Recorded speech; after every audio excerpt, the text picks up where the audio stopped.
What's up, guys? Neil Orfield here, and I'm going to show you how I will be setting up my fantasy cruncher for the Monday Night Football slate between the New England Patriots and the Arizona Cardinals. I'm going to be setting up for the largest field GPP on DraftKings. First thing I'm going to do is I'm going to rearrange my columns. I have a quick view saved so that I can see the columns that I want to see right in the middle of the screen, those being ownership projections, projection, exposure cap, and then how much I get of players once I have run a crunch. Next, I'm going to stay in this all tab, and I'm going to sort by projection. And then I'm going to scroll down and find all the players that have 0 projection, and I'm going to remove them from my player pool. This is for the purpose of when I'm making groups. If you remove them from your player pool, they won't show up and make a mess. When there's too many players, it just takes a little bit longer to find all the players you want to add to groups. So if you just remove all the players with 0 projection, you won't have that issue. There we go. It's just clicked and dragged down. You can get rid of all of them pretty quickly. Next, I'm going to go into the captain tab, and I'm going to set an exposure cap on all players. I'm going to set this at 20%. Now there's a universal cap on all players at 20%, so you can't get more than 20% of any player.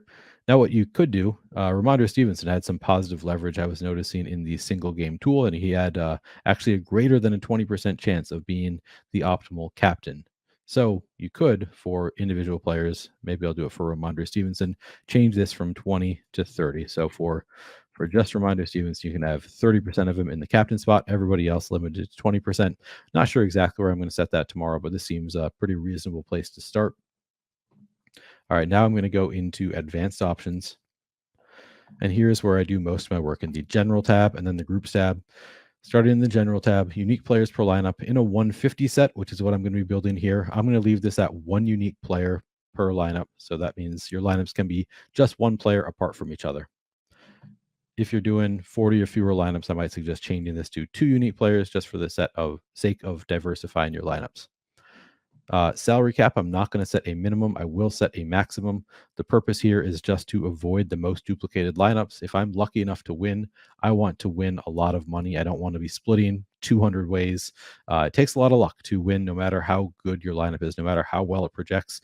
You're not going to win very often. So I'm going to shoot for making a lot of money those times that I do win. So I'm going to set a salary cap of $49,000 here, leaving $1,000 on the table. This isn't exactly how much I'm likely to use.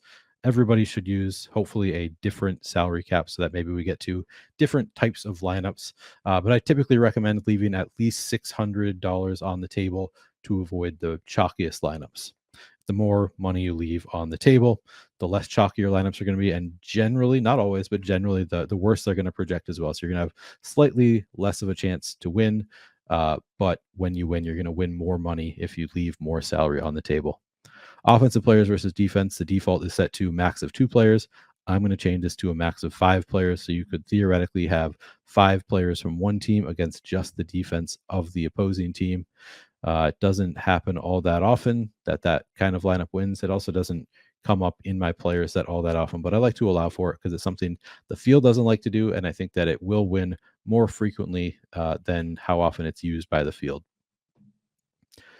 Global exposure cap, I'm going to leave at 100%. You saw I already changed in the captain spot specifically to 20%, but for the utility spot, I'm just going to leave that at 100%. Randomness, I'm going to set this to 30%. I've lowered this recently from 50% just so that I can have a little bit more control over my lineups. If you want even more control than 30%, you could lower this even more. Minimum projection included in calculation. Default set to 3. I'm going to leave it at 3. If there's a player in the player pool who I want in my lineup set and they project for fewer than 3 fantasy points, I'm just going to bump their projection to above 3 fantasy points. And then finally, players from each team max, I'm going to leave that at 5 so I can have 5 players from one team against just one of the opposing team.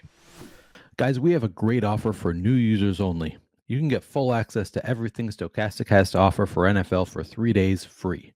Projections, ownership, 1v1 tools, lineup generator, top stacks tool, 0 risk because it's all free. So sign up now. The link is in the description of this video. Note that Fantasy Cruncher is an add-on and is not included in this offer. All right, next thing I'm going to do, I'm going to move all the way over here to the Groups tab, and I'm going to make some groups that center around the quarterbacks. First group I'm going to make is a Kyler Murray in the captain spot group. So I'm going to find here he is, Kyler Murray and the captain spot. I'm going to make him my key player. And then I'm going to sort by position and add all of the Cardinals pass catchers to a secondary group. So starting with AJ Green, DeAndre Hopkins.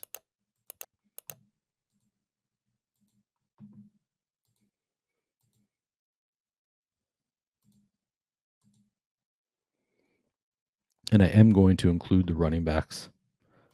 James Conner has been fairly involved in the passing game. All right, so for Kyler Murray, I think he obviously has a fair amount of rushing upside. I think he rushes for more than 40 yards per game on average. He has had at least one game already this year where he's rushed for 100 yards. So that is in his bag of tricks. He could rush for over 100 yards, get that 100-yard bonus. He could score a touchdown on the ground. You could play Kyler in the captain spot without any pass catchers. So the question comes down to, do you want to require at least one, or do you just want to say only apply plus minus adjustments? So check this box and potentially have some lineups with Kyler in the captain spot without any Cardinals pass catchers. I think that's the approach I'm going to take. Not many people are going to play Kyler without any pass catchers, and I think that it is viable. Again, he's had a 100-yard rushing game this season. If he gets 100 yards rushing and throw in a touchdown, that's enough to potentially be the optimal captain without necessarily bringing along a pass catcher. So I think it's viable, especially with DeAndre Hopkins somewhat expensive. So I think it's a viable. Oh yeah, this is in a flex spot, so he's fairly expensive. So it's certainly viable to have Kyler in the captain spot without any pass catchers. So I'm going to check this box. Only apply plus minus adjustments. But then I am also going to give boost to the Cardinals pass catchers in lineups that have Kyler in the captain spot. DeAndre Hopkins, I'll have to see how he projects. Actually, I can look down here how it projects relative to Ramondre Stevenson.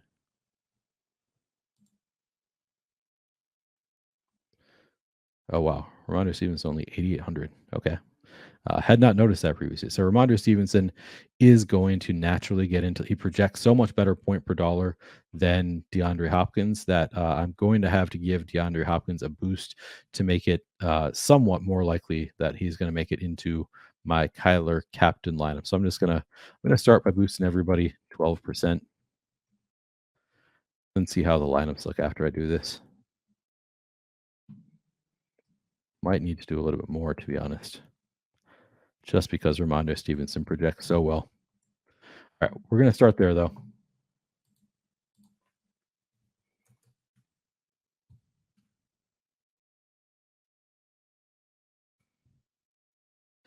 All right, second group I'm going to make is a Mac Jones captain group.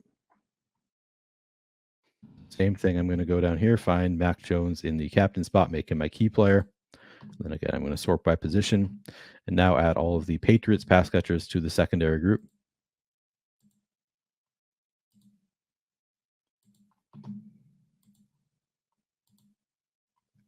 Once again, including the running backs. Ramondre is definitely very involved in the passing game for the Patriots. Now, Mac Jones is the opposite of Kyler. Kyler has a lot of rushing upside. Mac Jones has very little. He rushes for fewer than 10 yards per game. He has a total of one rushing touchdown in his, I believe, 26 career start, something like that. So not a guy who has a lot of rushing upside. So the choice with Mac is a little bit different. Rather than you're not even going to consider clicking this only apply plus minus adjustments box, what you're considering with Mac Jones is what you're doing here. If any key player used, so that's Mac Jones in the captain spot as a key player. Are you going to require just one of these players, or are you going to require two? Typically, I'd like to have two of these Patriots pass catchers in lineups that have Mac Jones in the captain spot. The reason being he's fairly expensive, and on every passing play, the receiver outscores the quarterback. They get more points. They get a point per reception. They get more points in terms of yardage. They get more points for a touchdown. So on every passing play, the receiver is outscoring the quarterback. If Mac Jones is passing it too much to one player, then that player is probably going to outscore Mac Jones, given that he doesn't have rushing upside. Obviously, things can happen. He could throw to a player who's not in the player pool. We actually just saw that with the Patriots. He threw it to a backup defensive back, I believe. So things can happen. Things get weird a little bit in the NFL. So it is possible, but in general, I don't think we can expect that to happen very often. I think I'm going to set the rule: if any key player use at least 2 players from this group. I'm only second guessing myself a little bit because we just saw it, and we saw them go back to that defensive back again in the second half. So I'm a little bit hesitant here, but I think that it is the best practice to require 2 of these players with Mac Jones in the captain spot. If you think that they're going to go back to, I forget it, what is it? It's another M.A. Jones, I believe. But if you think they're going to go back to him again this game and he's not in the player pool as a receiving option, maybe you set that to 1 and hope that things get weird and he throws it to that guy again. I don't know. It's a little bit debatable, but I think I'm going to leave this at 2 players when you have Mac Jones in the captain spot, because generally he's going to need 2 receivers. It's just a matter of, are they all going to be in the player pool? I think that most likely they will be. So I'm going to set this requiring 2 players from this group with Mac Jones in the captain spot. All right, next I'm going to make a group for Mac Jones in the flex. I'm going to have to think about whether I want to make a Kyler in the flex group at all. All right, first, Mac Jones, so I know that I'm going to want to. So I'm going to go down here, find Mac Jones in the flex, make him my key player. And then once again, add all of these Patriots receivers to a secondary group.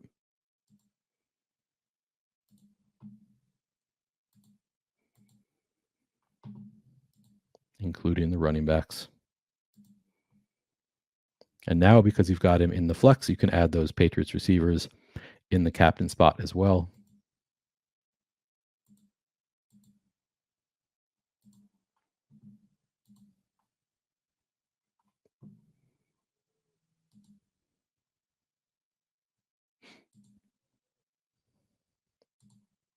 Okay, and for this group, just going to leave it like this. I'm not going to give any boosts or anything. I'm just saying, if you've got Mac Jones in the flex, make sure you've got at least 1 receiver to pair with him.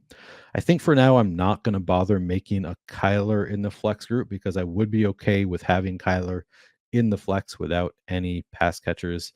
Most likely, I'm going to get some here or there anyway.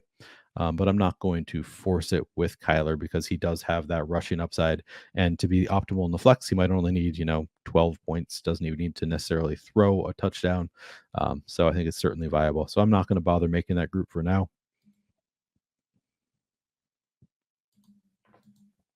And now I'm just going to see what these lineups look like. So I'm going to crunch out 150 lineups using my projections.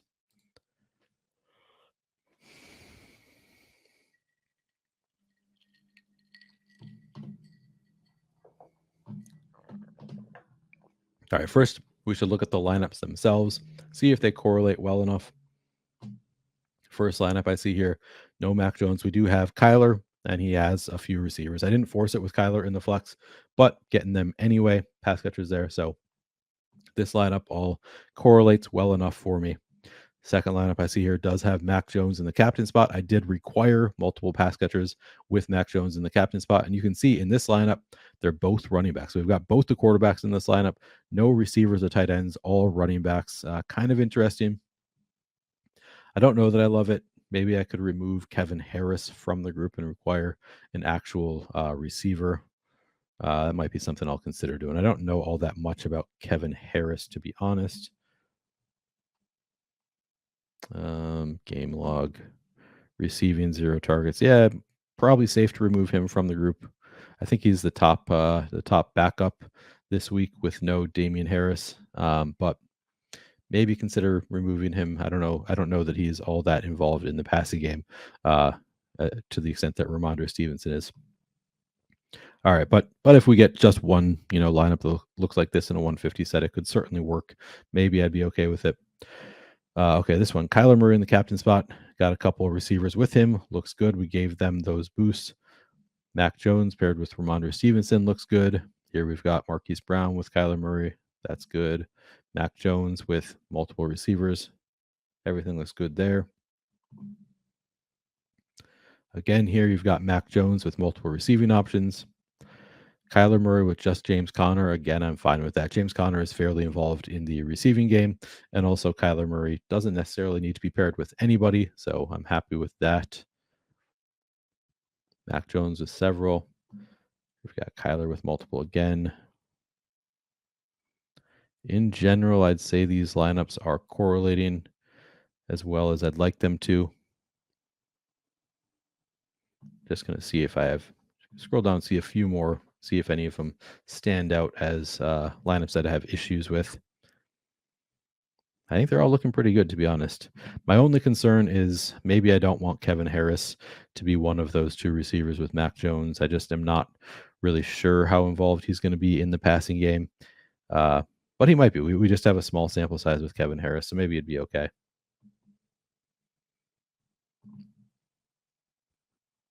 Yeah, in general, I would say these all look good enough. Here we've got Kyler Murray with just one receiving option. Again, I'm totally fine with that, even with Kyler Murray in the captain spot, just because he does have so much rushing upside. Yeah, all of these look pretty good. Here, I was thinking if Matt Prater was, if these were three wide receivers to go with Kyler Murray, maybe I'd start to have some issue with it just because if Kyler Murray's bringing, three receivers into the optimal lineup, then what are the odds that Ramondre Stevenson's the optimal captain instead of Kyler? But I think that's fine. And this one doesn't have three. It has Matt Prater in there. Overall, I'd say these lineups all look good enough to me. Here's one. Okay, here's Kyler with three receiving options, so that looks good. Mac Jones with Ramondre. So once I've checked to see that my lineups are correlating well enough, the next thing I check is the exposures that I have on each player. And to do this, I just go position by position up here to start in at quarterback. Yeah, I'm getting to a lot of both these quarterbacks. I don't mind getting to a lot of quarterbacks. That looks good to me. At running back, getting to 70% Ramondre Stevenson. Not a huge shock. Again, he's only 8,800 for some reason and projects extremely well. So makes sense that I'm going to be getting to a lot of Ramondre Stevenson. I'm guessing that I have 100% Ramondre Stevenson because I set his cap at 30% in the captain spot. Currently I have 100% Ramondre Stevenson. That is how well he projects. It's a good matchup, and he's very involved in all facets of the game. So not a huge shock there. Getting to 30% James Conner. And again, so I'm not going to be making lineup decisions right now. I'm making this video on Sunday night. Who knows what's going to come out overnight? I think we have basically all of the important info for this game, but you never know what information is going to come out, what news or rumors are going to come out tomorrow. So I don't usually actually make my lineups until after inactives come out, an hour and a half before the slate. Right now, I'm just trying to show you my general thought process, how I work Fantasy Cruncher. And then you can see Keontae Ingram down here projects for fewer than 3 fantasy points. So he could not make it into my lineups currently. I'm going to sort by salary here. So you can see he's a lot more expensive than Kevin Harris and projects worse. Even if I give him a boost to up to 3, I'm probably not going to get any because of the price tag. And, Kevin Harris just projects better for a much cheaper price tag. So if I want to get Keontae Ingram into the player pool, maybe I need to give him a projection of, 4.4, we'll say. See how that comes out. Corey Clement also currently not in the player pool. Don't know if I want Corey Clement in the player pool. I'll have to think about that a little bit tomorrow. Maybe at 2.3% ownership, maybe he'd be sort of interesting. Bring him up to 3. All right, so DeAndre Hopkins, you can see I'm not getting too much at all, and that is because just looking at how he projects relative to Ramondre Stevenson, Hopkins projecting for 15.62 at 11,600 price tag, whereas Stevenson projects for 23.77 and an 8,800 price tag. It makes sense that I'm going to get a ton of Ramondre Stevenson, and I'm not going to get too much DeAndre Hopkins, particularly with the salary cap that I did set. I don't think that I like that split. I think I'd like more than 8% DeAndre Hopkins. So I'm going to go ahead and give him a little bit of a boost. And I probably wouldn't want 100% Ramondre Stevenson. Things get weird in football. No matter how well a player projects, they have a reasonable probability of failing. So I'm going to lower this projection just a little bit. Guys, we have a great offer for new users only. You can get full access to everything Stokastic has to offer for NFL for 3 days free. Projections, ownership, 1v1 tools, lineup generator, top stacks tool, zero risk because it's all free. So sign up now. The link is in the description of this video. Note that Fantasy Cruncher is an add-on and is not included in this offer. Getting to a whole lot of Marquise Brown. I'm just going to leave him where he is for now, this projection, and then I'm going to adjust other players and see if this comes down a little bit. I'm not sure if I'll want 62%. Maybe I will. I mean, he's 7,600. The price is right, projects well. It's at least more reasonable than the Ramondre exposure I'm getting. But I'm going to adjust Devontae Parker a little bit. I think I'd want more than 15% Devontae Parker. So maybe give him a little bit of a boost. Kendrick Bourne, I'm not getting to much at all. Give him a little bit of a boost. AJ Green, I'm getting to 0. If he's going to be 7.5% owned, maybe I'd want a little bit. Again, not making these decisions now. Nelson Aguilar. Huh. I'm surprised that Greg Dortch doesn't project a little bit better. I guess this is because we have Marquise Brown now. Okay, I was thinking the last time that Rondell Moore was out, we saw Greg Dortch just go absolutely off. He was extremely involved in the offense, but that was before Marquise Brown came back, and that really does change things. But he still projects fairly well. I'm getting to 35%. I think I like that. Getting to a decent amount of Nelson Aguilar. That looks good. Robbie Anderson, sadly, has not caught on in Arizona. Doesn't seem to be a part of the offense. Maybe I'll think about playing him tomorrow after I look at things a little bit closer. But currently, I don't think that I'm necessarily going to force him in there. I've tried that before, hasn't worked out. Maybe I'll leave him out for now. All right, that'll do it for the wide receivers. And then the tight ends. Yeah, not getting to much at all of Hunter Henry. I think I'd like more than 3.3% Hunter Henry. I'll give him a little bit of a projection boost. Jonnu, maybe a little bit just to keep pace. I'll give him a little bit of a boost. And Trey McBride, now the tight end one. He's been out there on the field running routes. He just hasn't really done anything with them. Maybe this is the week it catches on. So maybe I'd like, if he's going to be 12.7% owned, maybe I'd want to take a shot on him. A little bit of a boost. And then Steven Anderson coming in at 5% ownership. He's at 200. Maybe I'll just boost him up to 3. See if he gets in there. Yeah, Max Williams, you can think about 2. Again, not sure if I'm going to include those guys, but I will for now. All right, the kickers. Generally, kickers project really well on showdown slates. Probably want more than 11% Nick Folk. I'll give him a little bit of a boost. Maybe Matt Prater 2.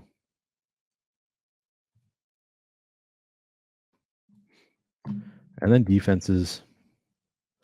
It's a tough spot. Maybe I'll try to get just somewhere in like the teens. I don't know how much I'm going to want of these defenses. Probably just try and keep up with the projected ownership. Try and be close to where they are. I'll start by giving them just a little bit of a boost. Keep pace.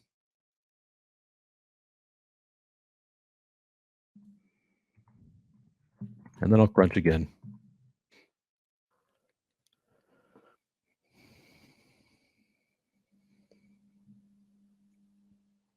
It would appear I'm still getting to 100% Ramondre.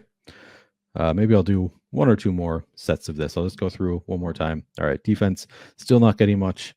Maybe I'd give the Patriots a little bit more of a boost since I'm getting single digits now. I think I want to correct that.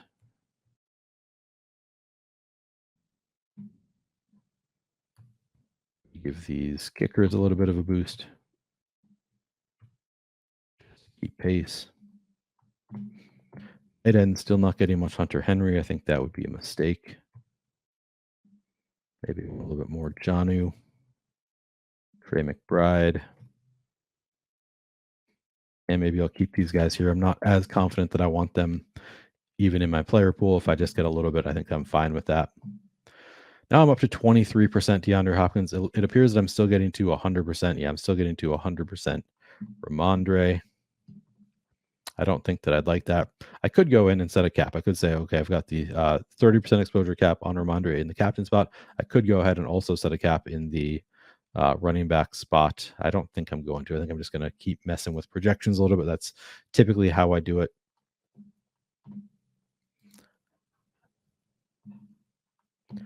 Wide receivers. Now I'm not getting much Kendrick Bourne.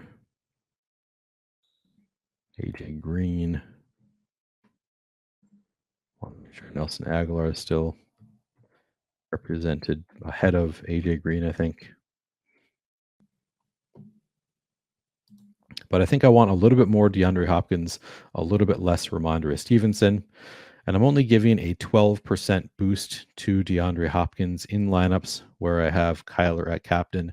I think I'd like to make that get him in some of those lineups. And, maybe I have him in some of them. Let's see. Kyler captain. Let's look at those. So I'm getting him in, a third of those lineups. I'm getting to Marquise Brown in a ton of those lineups. But, giving him that 12% boost doesn't actually get him. He still projects much worse than Ramondre Stevenson, and then point per dollar way worse. So maybe I want to give him a little bit more of a boost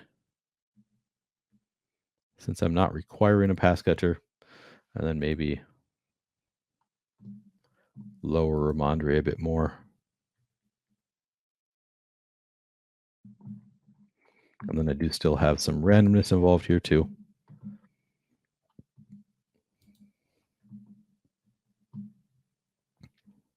All right, so still not getting to any Keontae Ingram. Maybe give him a little bit bigger boost. James Conner. And this also makes sense. I'm not going to get much. He's 10,000. Ramondre's 8,800. James Conner projects way worse. But maybe I'd like to get a little bit more there. So I'll give him a boost.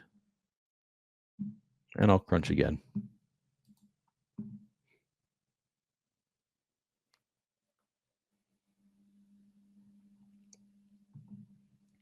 All right, so my quarterback exposure has come down. I'm still getting to 100% Ramondre, getting to more James Conner now. So all of these guys have come up, James Conner and DeAndre Hopkins, but they haven't been at the expense of Ramondre Stevenson. They've been at the expense of the quarterbacks.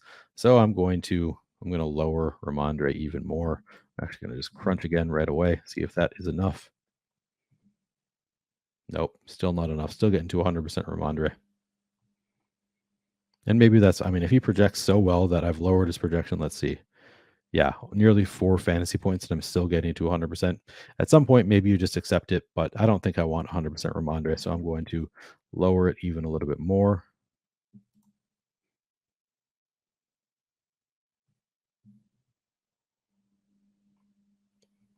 And again.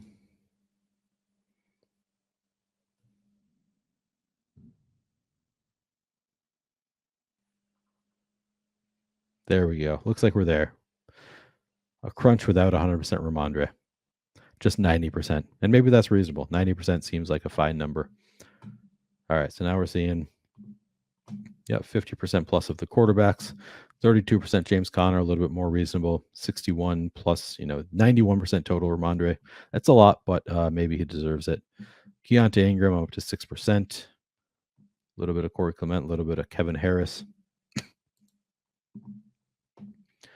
41% DeAndre Hopkins looks better than 8% to me.